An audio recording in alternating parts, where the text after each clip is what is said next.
Here today with Tony and Joey and Noah. Oh, I got the lines wrong already. I don't know. We're just having a bunch of fun at Olga Sam's New Year's Eve celebration, and we're partially in costumes, getting ready to go on. Mostly.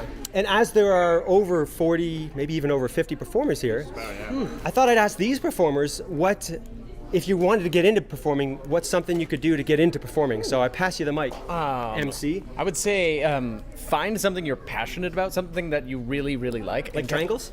Yeah, sure, triangles, anything, and get really, really good at it. Once you get really good at it, you can start sharing it with other people. I don't know, what else do you want to say? Yeah, I mean, finding something you're passionate about is really important, but also, just finding the dedication inside of yourself is really important as well. Like a lot of people want to look for the quick fix these days. They think you can just take a lesson or do something and just be good at something already. But it takes a lot of dedication, and you got to kind of get obsessive about it for a little while in order to really get to the place where you want to be in order to be entertaining people. Mm-hmm. And on that note, no, I know you do almost all of the props, and one of them is the sear wheel. And can you give me an idea, like if I'm trying to get into sear wheel and I want to learn how to do sear wheel, how many dozens or hundreds, like how many hours have you spent training to get to the impressive level of sear wheel where you are now? I mean, if you had to guess. I don't know. For me, it's been about 4 years now that I do sear wheel. I really couldn't put it into an hours. If I had to ballpark it, I'd say probably 2,000-3,000-ish, And yeah, it's a lot of it with the sear wheel as well is the quality of practice and not just the quantity of practice. Mm-hmm. It's really helpful to have a teacher for certain things, and somebody just be like, do that, don't do that, that kind of thing. Some things you can teach to yourself on the internet, but sear wheel kind of isn't one of them. It's really, especially when you're starting out, it really helps to just have somebody direct you and show you exactly what to do and just go from there, instead of just trying to buy a wheel. For the people who are getting into it, you need to buy your own wheel, but you also need to understand that you can't just play on it on your own. You need to have somebody either watch a whole bunch of videos or get somebody who knows what they're doing to be this is how you start, or else you're just going to end up having bad habits.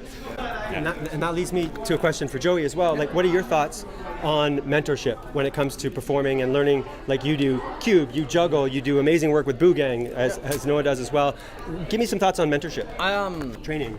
One of the things I would say is to touch on what Noah said before is also being okay with failing. Yeah. And you're going to screw up a lot. You're going to mess up. You're not going to do great.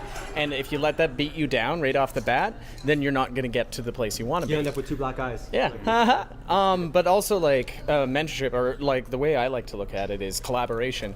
You share your gifts and your talents with other people, not in a way of just, oh, here's my things, but it's check this out. And me and Noah do it all the time. I think of something cool or new, or Noah thinks of something cool or new, and we share it with each other. And instead of just being cool, that's our new thing, we build on each other's ideas. Yeah. When you share your ideas with others, you get their creativity and your creativity combined, and you get to create amazing things, and you get to learn new things.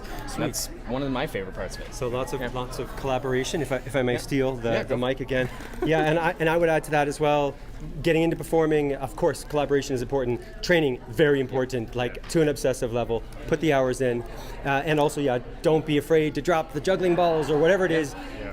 I'd say even before, I started performing before I could really perform. And it was not, before I started getting paid to do it. It wasn't pretty, but that gave me a feel for having an audience. And so I would also offer, don't be afraid to just, once you have the courage, or you think you might have the courage, just to practice in front of some friends, or just to get yourself out there to get used to a 2-person audience, a 12-person audience. Then all of a sudden, 50 people and bigger is another way we can grow as performers as well. I'd also say, always be improving too.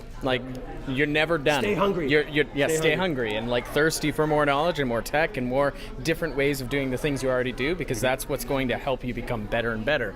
I know that everything that we do, we want to get better at. We're not, we've done this, we're there. We're not there yet. We're always improving. Yeah. And just to touch on what Tony said there, for me, I got my start street performing, busking, which is a great way to get experience without having to worry about your client getting mad that you're not exactly the best. If you have a bad show, who cares? They'll move on. You'll get a new audience in 10 minutes. It's like that, and that really helps you build the skills that aren't based on the circus skills, because there's juggling, there's steer wheel, there's whatever you can do, but interacting with people and being able to make eye contact and tell jokes and have bits that you can run through without having to think about it and trip up your words, like that's a skill all on its own, and it's something that you need to practice equally as much, Totally, if not more. We gotta get on stage and finish. Yeah. But gentlemen, it's been awesome performing with you so far. Super stoked. Super stoked about what we're up to tonight. Thank you, Olga, for having us. And those are some tips from Tony, Noah, and Joey on how to get into performing. See you for now. All right, bye. Cut. Okay, just another Sunday night here in Calgary. The Mirror Man, along with about another 50 amazing performers, doing a show with Olga Sem.